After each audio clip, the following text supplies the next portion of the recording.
আসসালামু আলাইকুম ওয়া রাহমাতুল্লাহি ওয়া বারাকাতুহু নাহমাদুহু ওয়া নুসাল্লি আলা ওয়া রাসূলিহিল কারীম আম্মা বা'দ বিসমিল্লাহির রহমানির রহিম।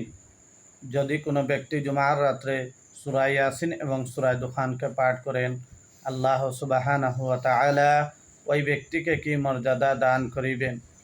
হযরত আবু হুরায়রা রাদিয়াল্লাহু তাআলা আনহু থেকে রিওয়ায়াত বর্ণিত আছে, জনাব রাসূলুল্লাহ সাল্লাল্লাহু আলাইহি সাল্লাম ইরশাদ ফরমাইয়াছেন, যদি কোনো ব্যক্তি জুমার রাত্রের মধ্যে সূরা ইয়াসিনকে পাঠ করেন, আল্লাহ সুবহানাহু ওয়া তাআলা ওই ব্যক্তিকে মাগফিরাত করিয়া দিবেন, ওই ব্যক্তিকে ক্ষমা করিয়া দিবেন। আর যদি কোনো ব্যক্তি জুমার রাত্রে সূরা দুখানকে পাঠ করেন, ওই ব্যক্তির জন্য রাত্রে থেকে নিয়ে সকাল হওয়া পর্যন্তই ৭০,০০০ ফেরেশতা আল্লাহ সুবহানাহু ওয়া তাআলার কাছে মাগফিরাতের দোয়া করিতে থাকিবেন এবং ওই ব্যক্তির হেফাজতের জন্য থাকিবেন। আর যদি কোনো ব্যক্তি জুমার দিনে কিংবা জুমার রাত্রে সূরা দুখানকে পাঠ করেন, আল্লাহ সুবহানাহু ওয়া তাআলা ওই ব্যক্তির জন্য জান্নাতের মধ্যে একটি বালাখানা তৈরি করবেন।